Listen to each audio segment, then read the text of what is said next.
তুমি বড় হয়ে কি করতে চাও? আমি বড় হয়ে ৫ ওয়াক্ত নামাজ পড়তে চাই আর আল্লাহর সব কাজ করতে চাই। আপনারা সবাই আমার জন্য দোয়া করবেন। আচ্ছা বাবু, আমাদের মাতৃভাষা আছে কিন্তু পিতৃভাষা নেই কেন? আসলে আমাদের মা এত কথা বলে বাবাকে কথা বলার সুযোগই দেয় না।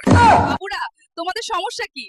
আমাদের যার সাথেই দেখা হয় সে আমাদের চুমু দেয় এবং গাল ধরে টান দেয়। এর বিচার চাই। সিলেটে জন্মগ্রহণ করায় তোমার অনুভূতি কি?